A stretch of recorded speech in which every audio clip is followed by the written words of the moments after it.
Welcome to Hashtag with Nabu. This is a place where we help you unravel social constructs, discuss self-development in line with mental health, emotional well-being, and everything in between that directly or indirectly affects us in the millennial world around us. If you're hearing my voice for the first time and are the kind of person who is not scared of being a better version of yourself even if it requires you to contradict who you were 24 hours ago, consider this your virtual home. I'm your host, Nabu, and I cannot wait to engage with you in the various conversations.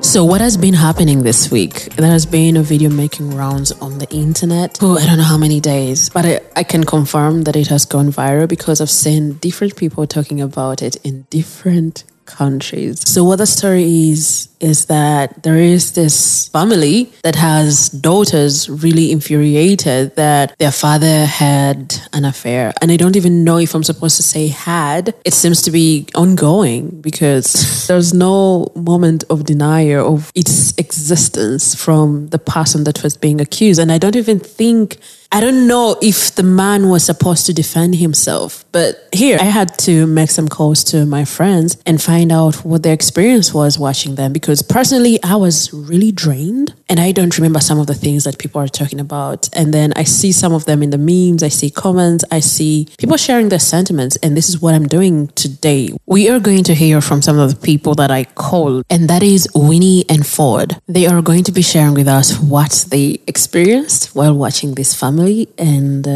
here we are.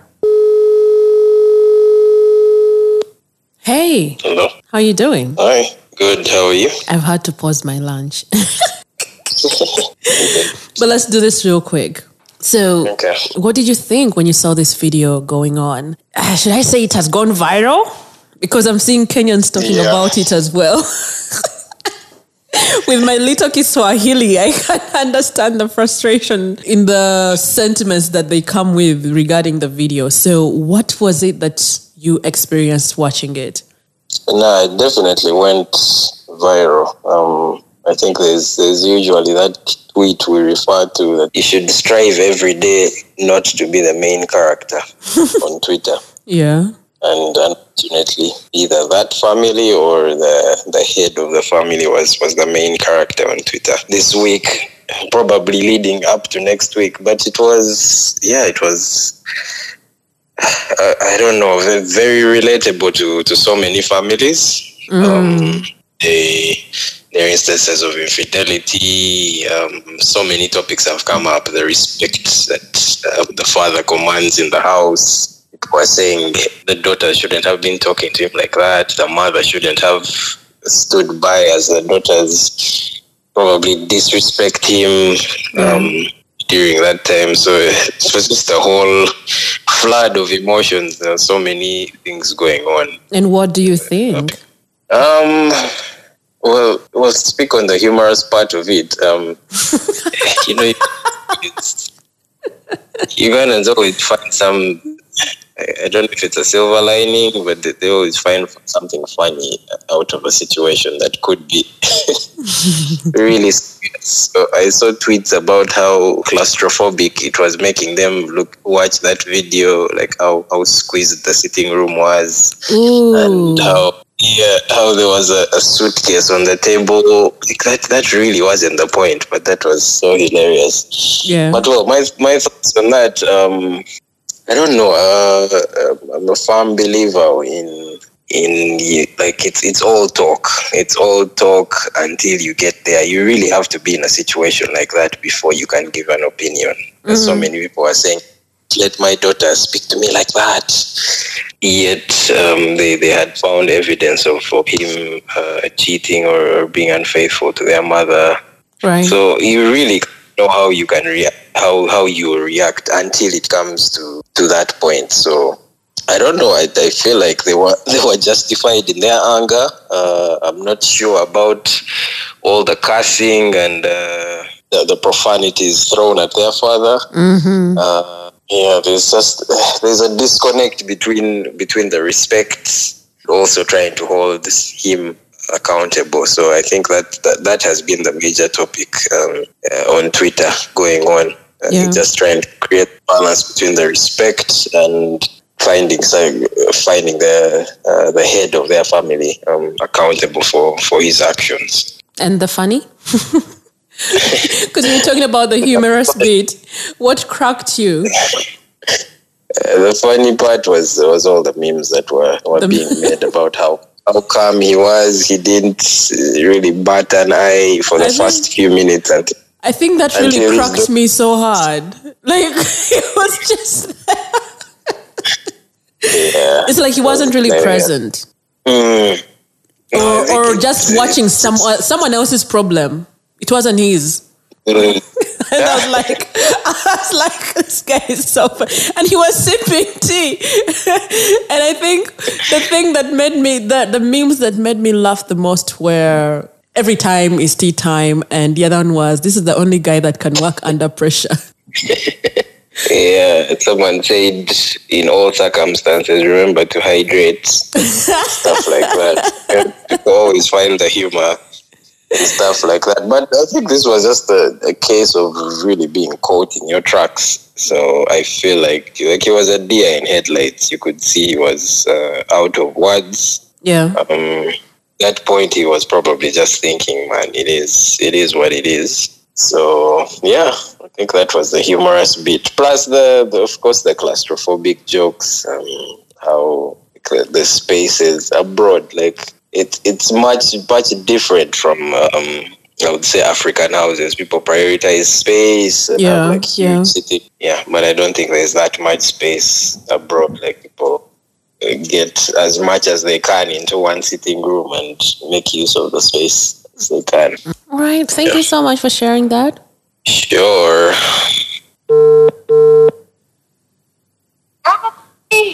Hi.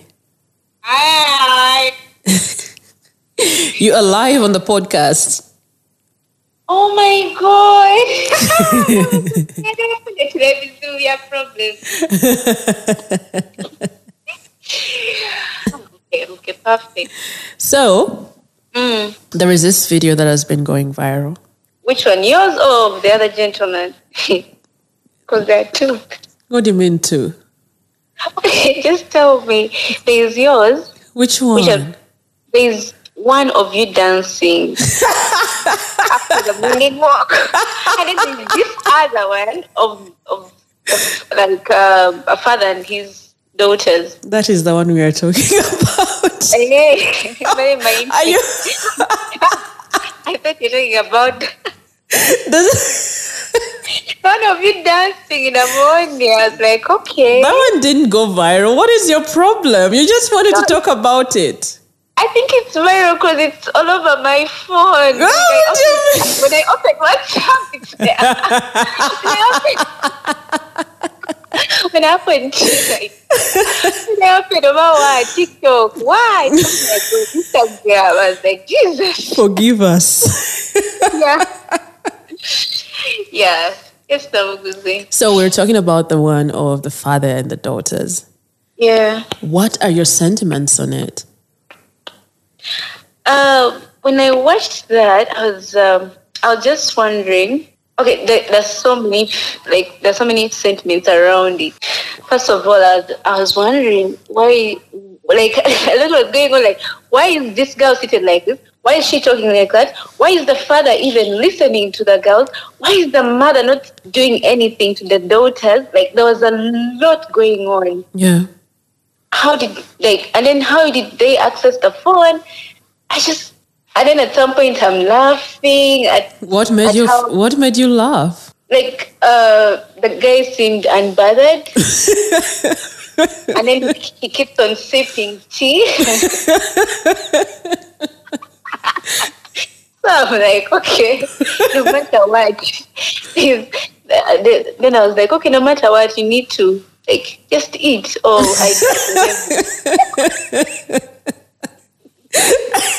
Even in times of crisis, remember to eat. Yeah, I always remember to eat. But I think it was, I found the girls really disrespectful of their father. Yeah. Yeah, I think that's an issue that the parents would handle as a couple. Mm-hmm. And not the children coming out to to calling him out like that, and it showed some level of disrespect from the girls, and also the mother. I was wondering, I'm like, okay, can't she at least talk to the girls to leave the father? Right. But then you wonder, how is this family even being run? Like, who is the head of this family? Mm-hmm. You know, we have grown up with the environment that we know our fathers are the heads of the family. Yeah. And even when they're in the wrong, because I've grown up seeing my father in the wrong, but I haven't been that disrespectful. I even don't want to even think of him as the person in the wrong. Like, I've always avoided that, like getting involved. And then the mother never tells me, like, hey, your father's done this. No. Mm-hmm. She never does that. Like, it's something that they solve as a couple. Yeah. Yeah, because then now you think of the children of these other girls, like when they get to get their own families, Mm-hmm. what would happen? Is that how you solve issues? Can't we find any other ways of solving issues whenever if we have conflicts in the family? Can we have other ways of solving them? Because then when the father is confronted like that, so what after that? Someone made a point that made me really uncomfortable. Mm-hmm. They were like, so after all this, they're going to ask him for tuition. And I was like, uh-oh. Uh-huh. Mm-hmm. Uh-oh. Like, that was very uncomfortable. And I think for me, what really made me uncomfortable was the fact that the mother was just there. Yeah, she was just quiet. Because, okay, someone made a point that is also relevant. I think it was a Kenyan.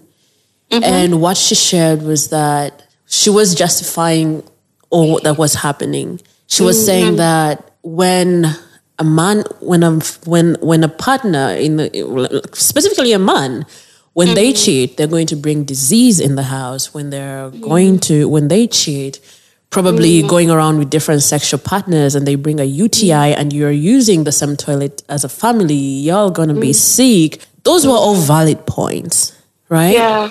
But the relationship of cheating, the cheating bit is something to be handled by the two parents.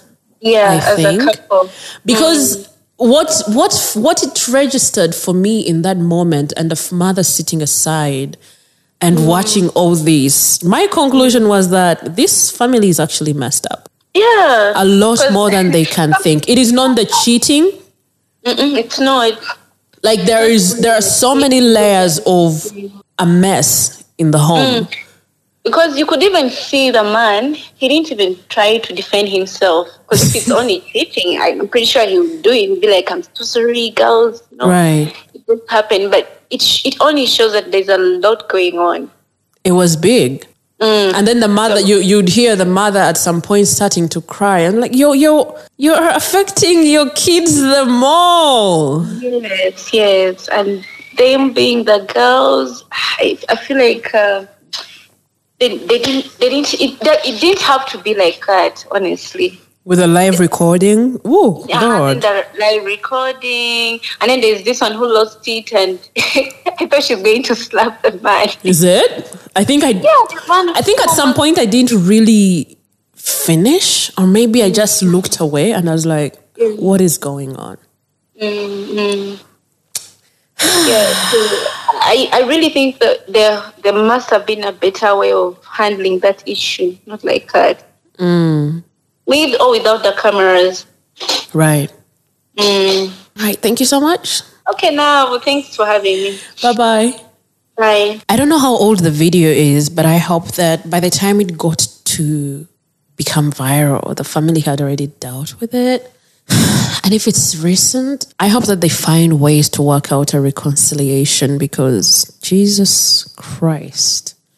I am exhausted. I was exhausted watching it. And I think I only did so once. And then I started seeing the memes. The memes are just so funny. I felt like I didn't actually have to talk about these things, but there is a better way to manage conflict. It shouldn't be on camera unless someone started it on camera. I don't understand where Oh my God. I even feel exhausted thinking about it. I don't understand where I find the audacity of filming my parent while we're resolving conflict.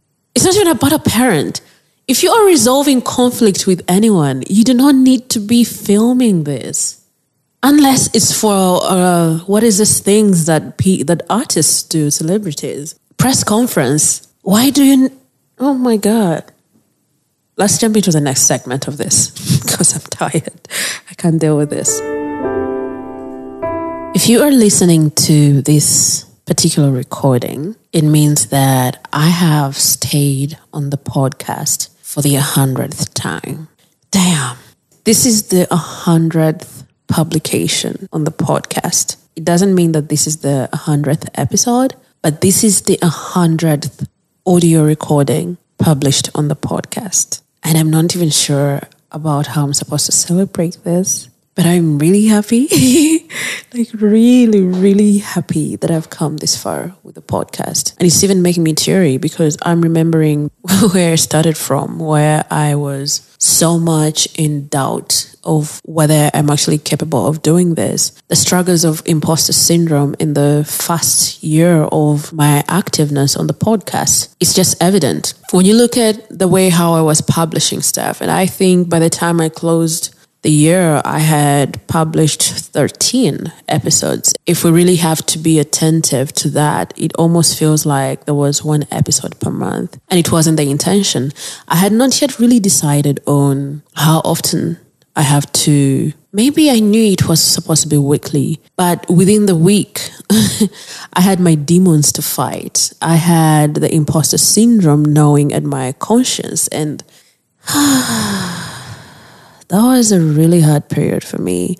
And I was lucky that, it's the way how we talk about mental health on the podcast. When you find a name to something that you are struggling with, it is in a way relieving that you are not the only person struggling with that. It doesn't make it less, but then to be able to be seen in someone else's experiences is really helpful because I didn't know what imposter syndrome is. I had heard about it, but I didn't have knowledge to it to the depths of understanding what it is exactly I was struggling with. So when I found that it was imposter syndrome, and I learned that being consistent and giving yourself time makes it really easy for you to deal with these demons, I was liberated, and that was really seen in the year 2021.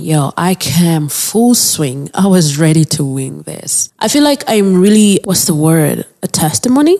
I don't know if that's the right word for me to use, but I feel like I'm really a testimony to what consistency does. Something just becomes part of you. It becomes ingrained in you. And I've learned over time that the pain and the hiccups form part of the process of growth. Because for me, the biggest challenge that I had and what really made me feel like an imposter was that production was hard. I didn't have a single idea of what I was doing. I knew I loved it. And it made it worse when I wanted for us to engage in these conversations, and the feedback that I was getting was not something that I expected. People were talking about things like, you have a beautiful voice. And I was like, have you heard my voice notes? Because I used to find my voice really weird. Listening to myself in the voice notes, I'd be like, what the heck is that? And now I'm starting out a podcast, and this is all people are centering on. And I knew for a fact that they were telling lies. What I wanted for them to comment on was the content and not the voice. And that was really hard for me. So I felt like, ooh, the fact that I'm even struggling to make sense of this whole process, and the feedback coming in is not related to the content. Definitely, this is not part of me, but I really loved it. Like, when you hear my voice on the podcast, you're going to hear passion. I'm here for it. Day in, day out. I'm going to be here for the podcast. But there I was struggling with these demons. And to learn that there is a word as to what I'm struggling with and that there are solutions to that. Those are the fruits that you see in 2021 and 2022. Like, I'm here. I mean, last week I was recording with a guest and Jesus Christ. Oh my God. Last week I was recording with a guest and electricity kept going off. And I wish this was an exaggeration, but electricity went off about 5 times while we recorded. I had to take in a couple of deep breaths to calm myself because it didn't make sense at all. This person had given me their time and I was thinking through all this. I was like, so what does this mean?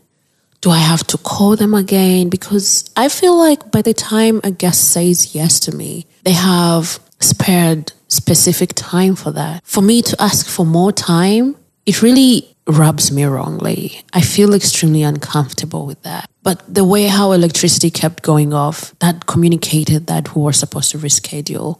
But, oh God, thank God for the great software that MCI Radio provides and the studio space. When I was recording, for the segments that I had recorded, they don't just go off. So it was easy for us to continue where we had stopped before power went out. And what it communicated for me, and I took some selfies in the dark.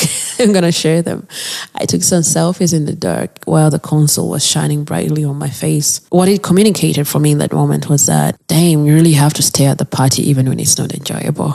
That is what consistency looks like. So for the people that come to me and talk about how I am consistent and how they admire my consistency, there's a lot that happens in the background. There's a lot of emotional regulation that comes with being able to stay on the scene, even when the party is no longer enjoyable. Because the honeymoon is interesting. You want to explore this podcasting thing, be out there, produce this and that and this and that and this and that. And there comes a time when it's no longer explorative. You have to do the work. And the work requires a lot of work behind closed doors where no listener has an idea of what's going on. It doesn't matter if you're having internet glitches. There is a period when I was struggling with the internet that uploading a single episode would take hours and hours to be uploaded. And sometimes you're cussing at MTN while the world is asleep. And then by the time they wake up, they have an episode ready to listen to. Sometimes it requires you to,